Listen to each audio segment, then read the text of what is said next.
Hello दोस्तों, स्वागत है मेरे यूट्यूब चैनल पर। आइए देखते हैं आज का टॉपिक है रेलगाड़ी। रेलगाड़ी स्टार्ट करने से पहले आपको यहाँ के कुछ टॉपिक बताना चाहते हैं ताकि आपको आगे जाके दिक्कत ना हो। सबसे पहले इसका एक मेन फॉर्मूला होता है हमारा चाल बराबर दूरी बटा समय। यहाँ पर आपको ट्रेन की चाल दे रखी होगी, ट्रेन की लंबाई निकालनी होगी या फिर ट्रेन कितने समय में पहुँचती है इसके बारे में बताना होगा दोस्तों। ठीक है दोस्तों, तो सबसे पहले हम यहाँ पर निकालते हैं चाल के बारे में, बताते हैं आपको चाल के बारे, स्पीड के बारे में। चाल दोस्तों या स्पीड, इस पे देखिए दोस्तों, रिलेटिव स्पीड पर बताते हैं आपको हम क्या होती है रिलेटिव स्पीड।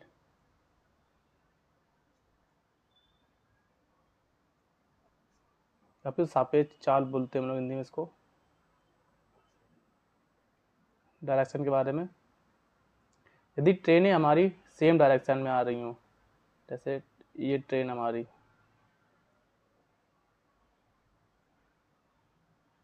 सेम डायरेक्शन में चल रही हो,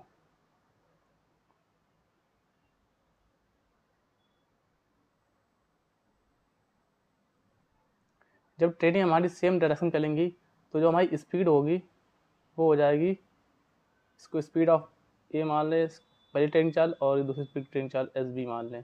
तो यहाँ पर दोनों जो ट्रेनें होंगी उनकी स्पीड क्या होंगी, आपस में घट जाएंगी दोस्तों। ये हमारा पहला पॉइंट है, इसको हम लोग बोलते हैं सेम डायरेक्शन। क्या बोलते हैं दोस्तों, सेम डायरेक्शन, यानी कि समान दिशा में।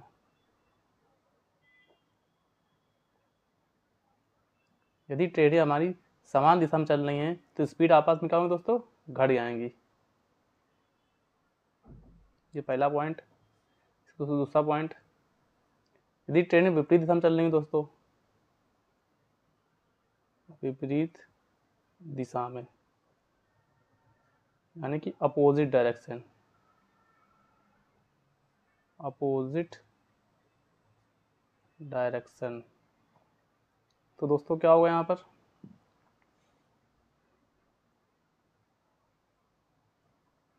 ये ट्रेन हमारी, इसकी स्पीड ऐसे है, एक दूसरी ट्रेन हमारी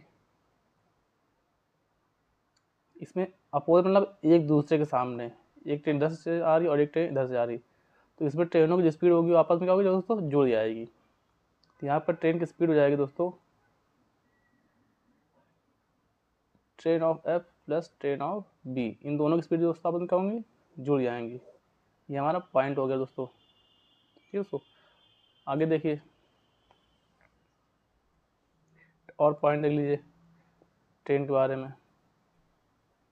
दोस्तों यदि ट्रेन का पॉइंट पहला, यदि कोई ट्रेन किसी व्यक्ति को पार कर रही हो, किसी व्यक्ति या फिर पोल को पार कर रही हो। दूसरा पॉइंट होता है दोस्तों, यदि ट्रेन प्लेटफॉर्म या फिर ब्रिज को पार कर रही हो दोस्तों, सब कंडीशन ही होती हैं दोस्तों। थर्ड पॉइंट, कोई ट्रेन दूसरी ट्रेन या फिर मैन को पार कर रही हो, जो मूविंग कर रहा हो, जो चल रहा हो, को पार कर रही हो दोस्तों। सब तीनों केस होते हैं। देखिए आज दिखाते हैं आपको पहला केस। पहले केस दोस्तों क्या होता है, यदि ट्रेन क्रॉस कर रही हो एक व्यक्ति को या पोल को, मान लीजिए हमारी एक कोई ट्रेन दोस्तों, ये किसी पोल या फिर कोई व्यक्ति हो, उसको क्या कर रही हो, पार कर रही हो। देखिए दोस्तों, जो ट्रेन की जो लेंथ होगी इसको मान लिया हमने लेंथ ऑफ ट्रेन, और स्पीड मान लिया स्पीड ऑफ ट्रेन। दोस्तों देखिए, जो हमारा पोल होता है, इस पोल की तो कोई लंबाई होती नहीं है, जैसे ऊंचाई होती है तो इसकी जो लंबाई होती है वो बिल्कुल जीरो मानी जाती है, शून्य उसको मतलब गिनती नहीं की जाती। तो जो इसकी लंबाई होती है वो ट्रेन की लंबाई को ही यहाँ पर माना जाता है, इसकी वैल्यू रखी जाती है। और जो पोल है उसमें कोई स्पीड तो होगी दोस्तों, तो स्पीड क्या होगी दोस्तों, यहाँ पर शून्य हो जाती। तो यहाँ से हमारा जो टाइम का फॉर्मूला निकलता है, टाइम बराबर होता है distance upon speed is equal to distance यानी लेंथ, ट्रेन पोल की तो कोई लेंथ होती नहीं दोस्तों, तो हम ट्रेन की लेंथ को ही यहाँ पर रख देते हैं। और स्पीड, पोल में कोई स्पीड दोस्तों होती नहीं, तो यहाँ पर जो ट्रेन की स्पीड होगी उसी को यहाँ पर रख लिया जाता है। तो ये दोस्तों हमारे एक पहला केस का फॉर्मूला बन जाता है दोस्तों। इसका सेकंड केस देखिए दोस्तों, केस ऑफ सेकंड क्या होगा, जब ट्रेन क्रॉस कर रही है, ये तो क्रॉस कर रही है प्लेटफॉर्म को, प्लेटफॉर्म या फिर ब्रिज को दोस्तों। तो दोस्तों कंडीशन क्या होगी दोस्तों, जैसे मान लीजिए हमारी ट्रेन दोस्तों एक पुल या ब्रिज को पार कर रही है दोस्तों।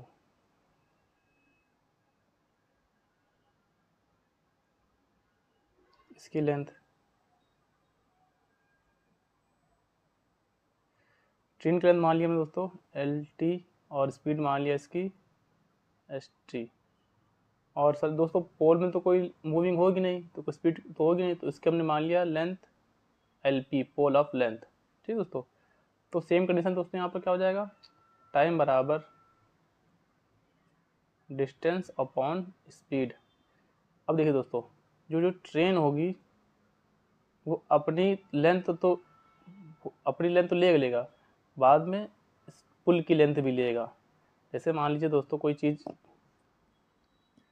ये हमारी ट्रेन दोस्तों, ये ट्रेन जब पुल को क्रॉस करेगी तो जिसका पहला हिस्सा नहीं माना जाता, जब ये बिल्कुल क्रॉस कर जाती है पूरा बाहर, तभी हम इसको मानेंगे कि हमने इसको क्रॉस कर लिया है। यानी कि ट्रेन की लेंथ और प्लस पोल की लेंथ, इन दोनों को आपस में क्या करें, जोड़ दिया जाता है, तभी लेंथ कंप्लीट पूरी मानी जाती है। तो यहाँ पे जो लेंथ हो जाएगी वो हो जाएगी LT प्लस LP, यानी कि इनकी लेंथ प्लस पोल की लेंथ। स्पीड दोस्तों, स्पीड तो सिर्फ इसमें है दोस्तों, इस पे स्पीड तो होती नहीं दोस्तों, तो यहाँ जाएगा ST। तो जो हमारा फॉर्मूला बन जाएगा वो ट्रेन की लंबाई प्लस पुल की लंबाई बटे में speed of train. Third case देखिए दोस्तों, यहाँ पर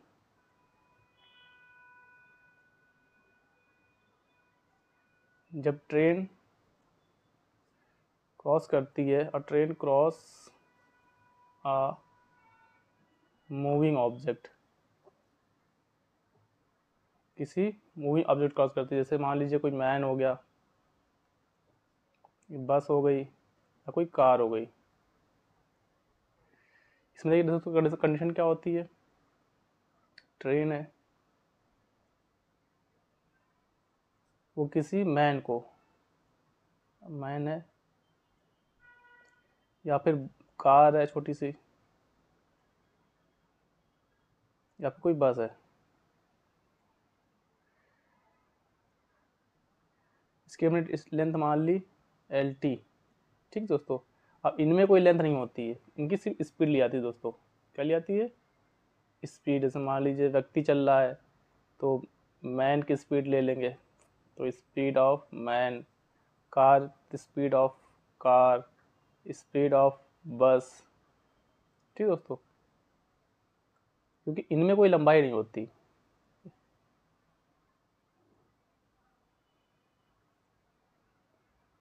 स्पीड मानी जाती है, तो दोस्तों इसमें टाइम का फॉर्मूला हो जाएगा, टाइम बराबर हो जाएगा डिस्टेंस अपॉन स्पीड। अब दोस्तों ये चीज़ देखनी होती है कि ट्रेन किस तरफ मूव कर रही है। जैसे ट्रेन जा रही है और व्यक्ति है अगर इसके सेम डायरेक्शन में जा रहा है तो क्या कंडीशन बनेगी, एक कंडीशन ये बनती है, और या फिर जो व्यक्ति है वो इसके अपोजिट में आ रहा है। इसमें दो कंडीशन होती है दोस्तों,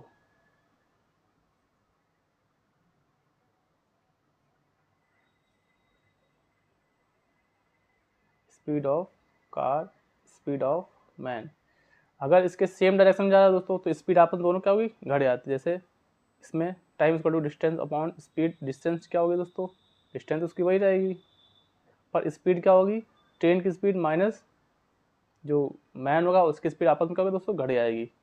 तो जाएगा speed of train minus speed of man, ये हो जाएगा दोस्तों।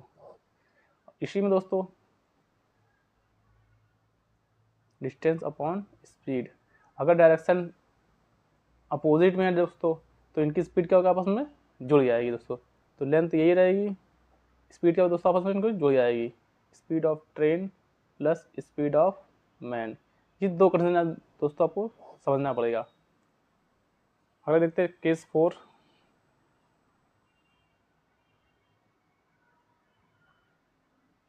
जब कोई train when a train passes another train, जब कोई ट्रेन किसी दूसरी ट्रेन को क्रॉस करती है तब क्या होता है दोस्तों, सेम कंडीशन। ये हमारी ट्रेन है कोई, ये हमारी दूसरी ट्रेन दोस्तों। अगर सेम डायरेक्शन दोस्तों, हेलो दोस्तों देखते हैं when a train passes another train, तब क्या होता है दोस्तों, ट्रेन ट्रेन अगर सेम डायरेक्शन में है, कहाँ में है, सेम डायरेक्शन में, तो एक को मान लिया हमने एल ए, एक को मान लिया हमने एल बी, इसकी स्पीड मान लिया एस ए, इसकी स्पीड मान लिया एस बी, तब क्या होता है दोस्तों, टाइम बराबर होता है डिस्टेंस अपॉन स्पीड। डिस्टेंस जो लेंथ होती है दोनों के आपस में क्या होती है दोस्तों, जुड़ जाती है, L A plus L B upon speed क्या होगी दोस्तों, अगर सेम डायरेक्शन में तो स्पीड दोस्तों क्या होगी, घट जाएगी। इसी में दोस्तों दूसरी कंडीशन, अगर ट्रेनें अपोजिट डायरेक्शन में दोस्तों, तो यहाँ क्या होगी, length L A L B, speed S A S B, time बराबर हो जाएगा डिस्टेंस अपॉन स्पीड। डिस्टेंस दोस्तों दोनों की लेंथ जुड़ी आएंगी, अपोजिट डायरेक्शन में ट्रेनें क्या होती है, स्पीड होती है दोनों की जुड़ जाती है।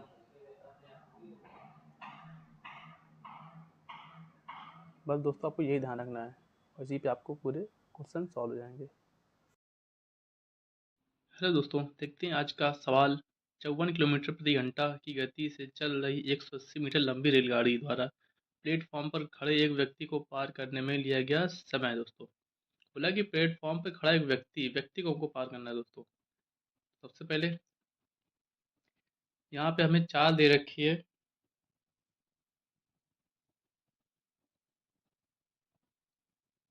54 किलोमीटर प्रति आवर्स, और ट्रेन की लंबाई में मीटर दे रखी है, इसको पहले हम चेंज कर लेंगे मीटर प्रति सेकंड में। इसके लिए हम क्या करेंगे, 5/18 का मल्टीप्लाई करेंगे। ठीक है दोस्तों, अब काट पीट लीजिए।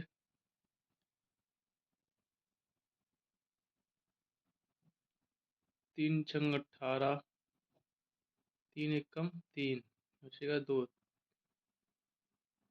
3×8 = 24, 6×3 =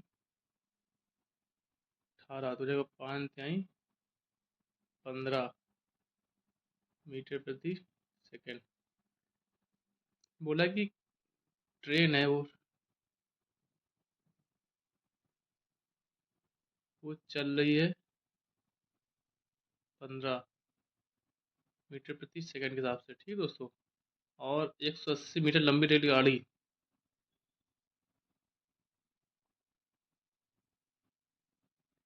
और उसकी लंबाई दे रखी है इन्होंने रेलगाड़ी की 180 मीटर।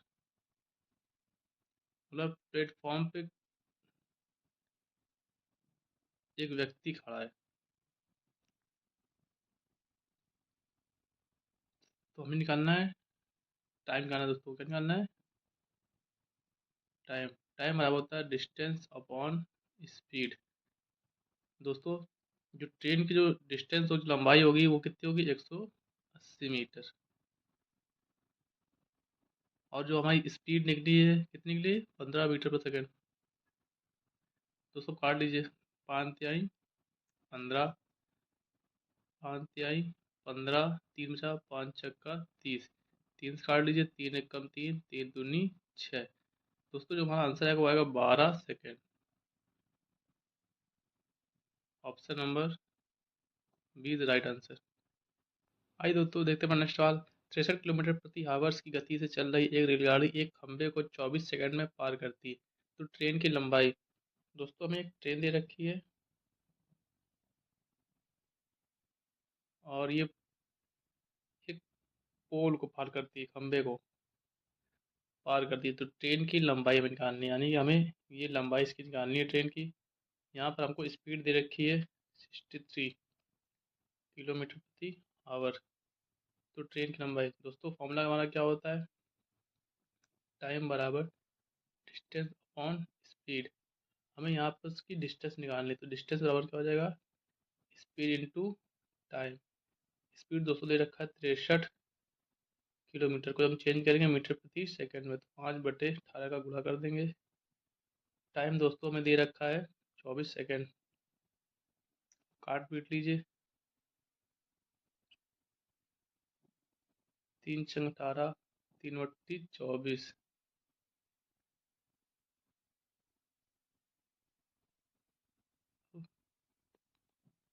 3×2 = 6, 3×2 = 6, 3 × 1 = 3, 2 × 8, 5 × 20,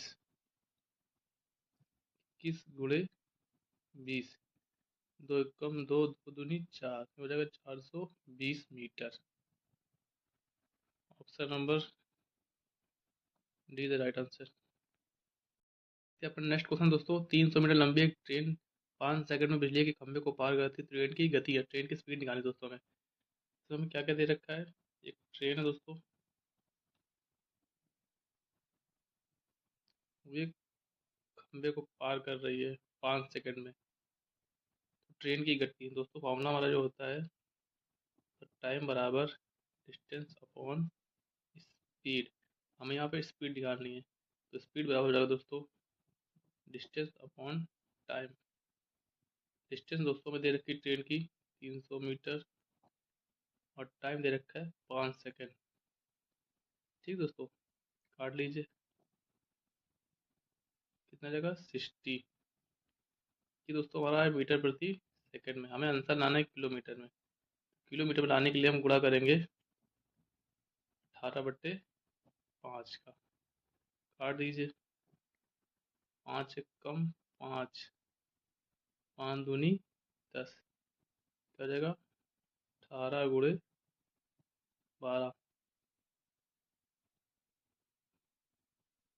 12×8 = 96, 12×1 = 12,